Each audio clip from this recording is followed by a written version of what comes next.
we are going to touch some important facts about Robert Frost, who is the next poet in your syllabus. इसमें कुछ चीजें ही हैं जो आपको लिखी गई हैं और वो सारी चीजें इंपॉर्टेंट है, कहीं ना कहीं किसी ना किसी फॉर्म में पूछा जा सकता है। इसमें तीसरा पॉइंट बड़ा इंपॉर्टेंट है। पहला तो है जो डेट है, वो तो किसका पूछा जाएगा क्लियर नहीं होता। Can you see the first fact, you know that he was born on 26th March 1874 and died on 29th January 1963. एक फैक्ट है कि he was an American poet, but his work got published first in England, then in America. ये बड़ा interesting सा fact है कि सबसे पहले इनका जो वर्क होता था वो इंग्लैंड में पब्लिश हुआ है, उसके बाद में अमेरिका में पब्लिश हुआ है। There is also some discussion about his citizenship, इन्होंने अमेरिका का सिटीजनशिप लिया हुआ है। So these are another discussion, but this one is important. Now one thing that I said is important, a boy's will is his first work. सबसे पहला जो उन्होंने काम लिखा अपना, बी को कैपिटल में कर लीजिएगा, there is a boy's will, this is the first work, and he received 4 times Pulitzer prize.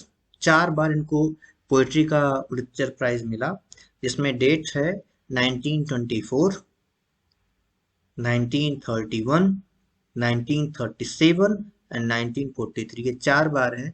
ये बहुत ही इंपॉर्टेंट है क्योंकि कभी कभी पूछा जाता है कि कितने लोगों को एक से अधिक बार पुलित्जर प्राइज मिला है या 4 बार किसको मिला है। तो एक ये कोड आउट में आ सकता है कि इनको 4 मिला है तो 2 है, किसको किसको 2 बार मिला है। So this fact is important. He also got congressional gold medal in 1960। ये जो कांग्रेशनल गोल्ड मेडल है, this was very important medal of the time. England में let me check one fact, birches, the highest civilian honor bestowed by the United States Congress. ये United state का जो कांग्रेस था, वो जो हाईएस्ट सिविलियन होते थे उन्हीं को कांग्रेशनल गोल्ड मेडल मिलता था। तो this was something that shows that he was very important persona of the time.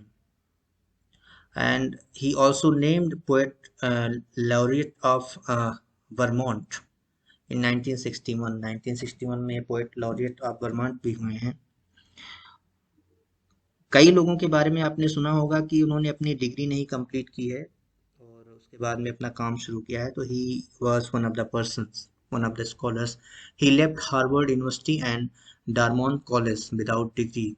आप लोग 2-4 नाम रिमाइंड कर सकते हैं, कई सारे ऐसे नाम हैं जिन्होंने डिग्री बीच में छोड़ी है। हमको लगता है शायद डॉक्टर जॉनसन का भी यही केस रहा है, but I am not sure.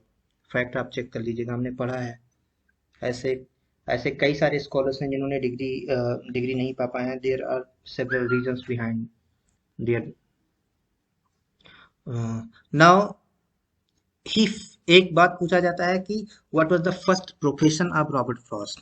तो रॉबर्ट फ्रॉस्ट का पहला प्रोफेशन टीचिंग भी नहीं था और पोएट्री लिखना भी नहीं था। He had started as farmer, but he was failed.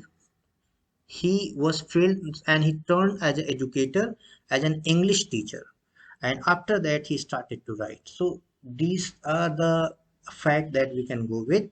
And he wrote for one newspaper, and the newspaper was very famous, new York independent. सबसे पहला पोम जो इन्होंने अपना बेचा था, इन्होंने he wrote for the money, जो पहला पोम था वो उन्होंने इसी द न्यू यॉर्क इंडिपेंडेंट को ही बेचा था।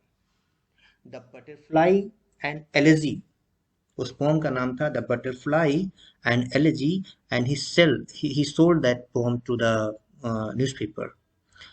नेक्स्ट, नोबेल प्राइज इनको कभी नहीं मिला, लेकिन 31 बार इनका नॉमिनेशन हुआ है। He had been nominated 31 times for Nobel prize. So this is another interesting fact. एक बात जो लास्ट अभी इस वाले स्लाइड में आपको दिख रहा है, ये भी बहुत ही इंपॉर्टेंट है कि during presidential inauguration of John F Kennedy, he recited his poem the gift outright at the age of 86 on January 20, 1961. आप लोगों में से इस फैक्ट के बारे में कुछ और किसी को पता है? एनीवन हु इज एस्पायरेंट किस, या मैं एक फैक्ट इसमें और भी है, थोड़ा सा रिमाइंड करवाना चाहूंगा। Am I audible now? मेरी आवाज Yes, आ रही sir. है? इसमें से एक फैक्ट और भी है। क्या आपको पता है कि जो द गिफ्ट आउटराइट पोएम है वो ये नहीं पढ़ना चाहते थे? he has prepared No, another sir. he had prepared another poem and the name of the poem was dedication। इसमें मैंने ब्रैकेट में केवल इतना ही डाला था।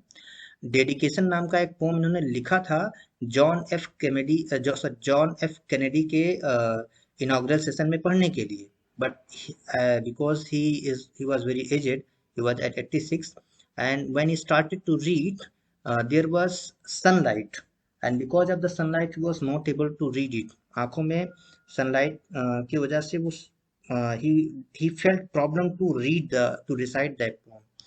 Then out of his memory he recited the poem The Gift Outright। जो gift outright है उन्होंने, उनको याद था वो पोम, उन्होंने उसकी जगह पे बोला हुआ था। जो मेन पोएम था वो भूल गए थे, because there were scorching sunlight and he was not able to bear it, or he was not able to read in fact the manuscript that he brought with him। ये एक fact है, आप थोड़ा सा इसको दिमाग में रख सकते हैं। यहाँ नहीं लेकिन इंटरव्यू में जरूर काम कर सकता है। अगर इत्तेफाकन आपको रॉबर्ट फ्रॉस्ट पे कोई क्वेश्चन पूछा गया तो आप जबरदस्ती वाला कॉन्टेस्ट को घुसा सकते हैं।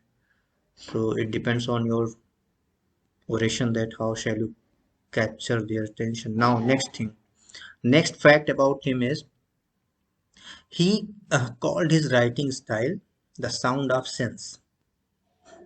this is important। in fact uh, इसमें दो फैक्ट इस लाइन में है। he called his writing the sound of sense, and the last part of his life he spent at a place and the name of the place was Pencil Pines। एक plot था जो कि south Miami के Florida में था, वहां पे उन्होंने अपनी जिंदगी का लास्ट टाइम गुजारा। और the last line is really very important, it had been asked in number of exams, TGT, PGT and U SLET SLET NET, और इंडिया के कई सारे एग्जाम में पूछा गया है। Who I had a lover quarrel with the world, ये इनका एपिटैफ है जो इनके खुद के पोएम से लिया गया है, द लेसन फॉर टुडे। तो this was all about the in the concern of the fact. जो फैक्ट को कंसर्न करके तैयार किया गया था ये सारी चीजें हैं। Now going to deal two of his poems, दो इसके पोएम्स हम और डिस्कस करेंगे। One is बिरचेस। बिरचेस में बहुत ज्यादा इंपॉर्टेंट लाइंस नहीं है, लेकिन कुछ लाइंस ऐसी हैं जिसको हम छोड़ नहीं सकते। उसका एक लास्ट स्टैंजा मैंने लिया हुआ है। इसके फैक्ट लेकिन बहुत इंपॉर्टेंट है। पोम से, पोम की लाइन केवल एक ही लाइन इंपॉर्टेंट है, आपने अगर इसको पढ़ा होगा, तैयारी किया होगा तो सुना होगा कि earth is the right place to live, to love. And moreover there are some facts that are very important. जो पहला फैक्ट है कि it was written in blank verse, ये ब्लैंक वर्स में लिखा गया था। And it has 59 lines, and you see it was written, the exact date is not sure, it was written between 1913 to 1914, and first it was published monthly in monthly August issue of 1915। 1915 के Atlantic monthly में publish हुआ था, अगस्त issue में। उसके बाद में दोबारा इसको फिर से पब्लिश किया गया 1916 में माउंटेन इंटरवल में। ये these are the facts that are highly important in terms of this poem especially। बाकी का जो थीम है वो तो थीम है ही। इसमें मैं बता दूं है क्या। अगर आपने पोम पढ़ा हुआ है तो बहुत अच्छी बात है, नहीं पढ़ा है तो सुन लीजिए। जैसे कि झूला झूलते हैं बच्चे पेड़ों को पकड़ के, गाँव में अक्सर होता है, शहरों में नज़ारा हमको देखने को नहीं मिलेगा। तो बच्चे बगीचे में जाते हैं तो क्या करते हैं कि पेड़ों को पकड़ के झूला झूलते हैं, वो ऊपर नीचे होता रहता है। बहुत सारे खेल भी ऐसे हैं। I remember in my childhood, नानी के घर पे जाता था तो वहाँ पे एक लच्छी राड होता था। That is very complete sound of Audhi Lachidar. That was in fact, Yeah, I know that. if somebody knows, then it is very happy thing. उसमें एक को जमीन पे छोटा सा लकड़ी का टुकड़ा होता था, डाल देना होता, उसको पेड़ पे चढ़ना होता था, फिर पेड़ से कूद करके लचकते हुए आकर के उसको फिर से उठाना होता था कि वो पकड़ ना पाए. So that was very interesting one. अब तो उसको कोई खेलता भी नहीं है, but how wonderful exercise it was. हाथ पैर भी टूटते थे. तो लगभग ये मैं आपको इसलिए रिमाइंड करा रहा हूँ कि बिरचेस एक बर्चेस एक पेड़ है, और उस पेड़ को पे कोई लटक नहीं रहा है. In fact there there is snow season, पूरी तरह से बर्फ से ढका हुआ है. और जब उसको Robert Frost, we know that he was a great nature poet, जब उसको देखता है तो उसको बचपन याद आ जाता है कि पेड़ से लटक करके फिर से ऊपर जाना, फिर से नीचे आना. और वो कंपैरिजन करता है. He reminds his childhood. The theme is nature of truth, and in fact to revisiting one's childhood.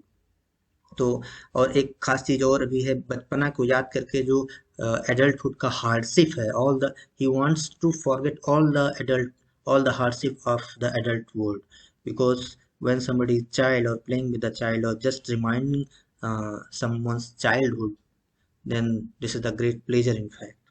When we start to even अभी जैसे हमने कहा लच्छी डार, how pleasant moments it was when somebody said हाँ मैं जानता हूँ या जानती हूँ.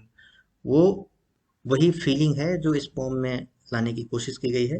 और इसका जो इम्पोर्टेंट लाइन है उसको मैंने रेड सेव कर भी दिया गया है. आप डोंट रीड इट फुली क्योंकि अभी टाइम भी नहीं है. तो इसमें है wish and snatch me away.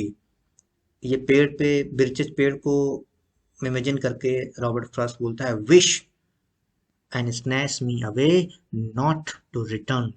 He wants to hang on the tree in a way कि वो जब पेड़ उसको ऊपर उछाले तो उससे नीचे ही ना आए. It means he wants to escape from the hardship of the world. Earth's the right place for love, but he realizes that Earth is the right place for love because नीचे ना आए ये पॉसिबिलिटी ही नहीं है. वही है I don't know where it's likely to go better, because there is no other place where poet can think of for the love. I would like to go by climbing the birch tree. He again wishes to climb the birch tree and climb black branches up a snow white trunk. He wants to go to the highest of the branches, highest part of the branches towards heaven. That is the direction of the heaven, जो कि स्वर्ग की तरफ का रास्ता है. In fact he जो ऊपर जाता है तो उसको बड़ा मजा आता है. It is resemblance of the heaven. Till the tree could bear no more. जितनी ऊंची तक ऊंचाई तक वो लेकर जा सके. और till the tree could bear no more, इसमें the stretch the highest point of the tree that can just make him jump, but dipped its top and set me down again. But this is not the possibility that he can go and shouldn't come back. So, but dipped its top and set me down again. But when he was going, he is just swinging through the branch of the birches tree, then he find that he is again on the earth. That's why he said that earth is the right place for love. He found a lot of pleasure when he was swinging, but during the vacillation period when he's swinging, that he cannot stay there, again he has to come on earth. उसको फिर से जमीन पे आना पड़ेगा. That's why he says that earth is the right place for love. That would be good, both going and coming back. You see, that is the good. It means the swinging is really very good. It gives pleasure. Even then, we cannot substitute earth for making love or staying with our for staying with our relatives and friends. ये birches pome जो है उसमें से मैंने केवल इतना ही line निकाला है, and I think that this is quite sufficient. और इसका जो फैक्ट है इस वाले में, वो भी जो पहले वाले में खास करके दिया गया है. Theme can be understood by the lines. The facts that are given in the first bullet point, that is very important.